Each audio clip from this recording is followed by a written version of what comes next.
sindrom pretreniranosti. Rečemo, vsaj med amaterskimi kolesarji, jaz mislim, da je tega kar velik, zato ker noben ne da poudarka na neki, se pravi, spanju preveč, na recoveryju, se pravi, in prehrane in počitku.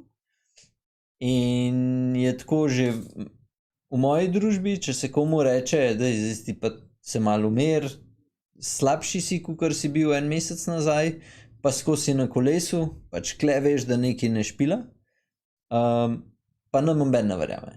Se pravi, komorkoli boš rekel, se pravi, mora biti, zdaj, ko imamo tukaj strokovnjaka, mogoče en nasvet, nek tak zelo basic, ki mogoče bi vsak lahko vedel, kako vidijo, da so pretrenirani, pa ne zdaj danes sem pa zmatran, pa rajš ne grem na kolo, ampak da pač so dosti na kolesu in vidijo pač, da ni, ne vem, ja. Ok, tako, mogoče prvo začnemo s tem nasvetom, pač prva stvar je, če ti vidiš, da redno treniraš, pa treniraš intenzivno, se relativno pač pogosto počutiš slabo, vidiš, da tudi performance ni več to, kar je bil recimo en mesec nazaj, to je že mogoče znak, da pač neke stvari ne štimajo. Ampak pač ko, če gremo potem nazaj na ta sindrom pretreniranosti, pač z razlogom pravimo sindrom pretreniranosti, zato ker je zares sestavljen iz večjih delov. Se pravi, ne govorimo vedno o pač pravi pretreniranosti. Pač tako v grobem ga lahko razdelimo mogoče tako na eno tri dele. Se pravi, enkrat imamo se pravi funkcionalni overreaching, nefunkcionalni overreaching, potem pa govorimo o pravi pretreniranosti. V bistvu tako začne se s funkcionalnim overreachingom. Kaj dejansko to pomeni? Ko mi gremo pa naredimo nek trening, pač smo po treningu utrujeni. Ampak če v bistvu zagotovimo dovolj počitka, dovolj regeneracije, vse ostale stvari, se pravi energijo, prehrano, bomo mi v bistvu se nekako super kompenzirali in bomo napredovali. To je v bistvu prva faza sindroma pretreniranosti, se pravi, damo signal telesu, ga spravimo pod stres, ga utrudimo in potem on pač se izboljša, zato da pač naslednjič ne bo tako težko. To si pač želimo in to dejansko kar delamo s treningom. Potem druga faza je nefunkcionalni overreaching in to je že tudi ime pove, nefunkcionalen, se pravi, najboljša stvar, to je pa v bistvu tako ponavadi kakšno obdobje, daljše obdobje, ko se pač počutimo utrujeni, mogoče pač tudi performance že pade, to ponavadi tako kakšne obdobje 2 tednov do enega meseca. In po takem obdobju ponavadi ven glih ne izvlečemo več pozitivnih učinkov, tudi če dosti počivamo, v tej fazi tudi v bistvu potreben že kar dolg počitek, to bolj potem govorimo mogoče že tako tudi do enega tedna, 2 tednov neke res zmanjšane obremenitve, zato da telo lahko res obdela. Recimo, če gledamo 3-tedensko dirko Tour, po koncu tura govorimo o nefunkcionalnem overreachingu. So delali ful lepo študijo, da so recimo zmerili parametre pred turom, pa par dni po turu pa bilo tako pač v podno pač, tako, res bomo tako rekli, slabi so potem, mislim, slabi narekovaj. In v bistvu potem traja pač po takem času tudi lahko en mesec, da se ti spet dejansko dobro počutiš in da lahko podjaš. Sicer tudi recimo kakšne daljše priprave, če gredo recimo kolesarji za kakšne 2-3 tedne na kakšne priprave, se lahko tudi zgodi, da se nekako dotaknejo te faze nefunkcionalnega overreachinga, pa z zadostnim počitkom potem mogoče še spravi do nazaj ven kaj pozitivnega. Zato tudi na pripravah ni vedno dobro pač pretiravati.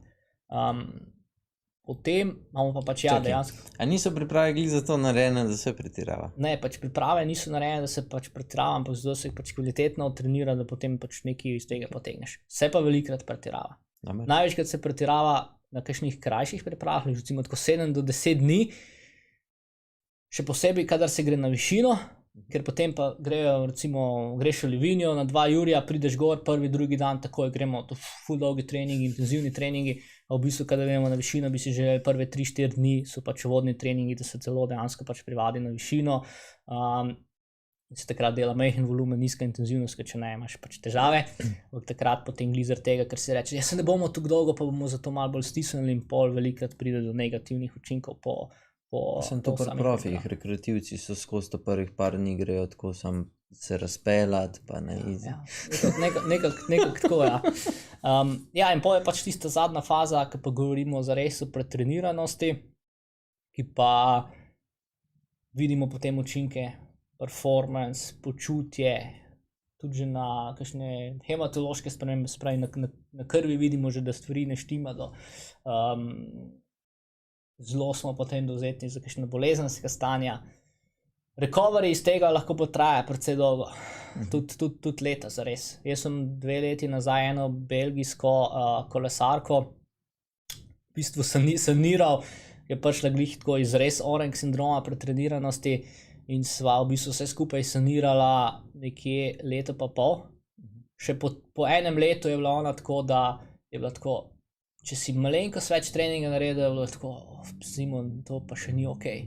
In prvih pol leta je bil tako smešen. Ona meni, ja, me cool, bomo trenirali, bomo to rešili prve pol leta in njen trening izgledal tako, da se v bistvu vozila 3-krat na teden s kolesom v službo, ki je imela zraven v bistvu še na fakulteti nekaj delala kot neka asistentka in trening v bistvu dejansko prav smešno je bilo tako, jaz napišem, ok, 45 minut easy do službe se voz s kolesom, pa pol domov. Pa so bili dejansko v teh prvih pol leta so bili dnevi, kjer je ona meni rekla, jaz sem po teh 45 minutah mrtva. Pač tako, nekje po letu pa pol, mislim, da je bilo njih 15 mesecev, da je ona meni en teden rekla, ko smo naredila mogoče 15 ali pa 16 ur, rekla, zdaj se pa dobro počutim. Naredila sem cel teden, pa je tako cool. Tako, leto pa pol. Tako daleč pa šlo. Tako da ja, velikrat lahko traja zelo dolgo, da se pač nočeš. Zato pa tudi recimo pri večino amaterjih, rekreativcih, redko kdaj govorimo o pravi pretreniranosti, večkrat o tem nefunkcionalnem overreachingu, ki ga lahko relativno hitro, bom rekel tako, par tednov ali pa še en mesec pa imaš stvari posanirane, so pa pač primeri, kjer rešuješ zelo dolgo zadeve.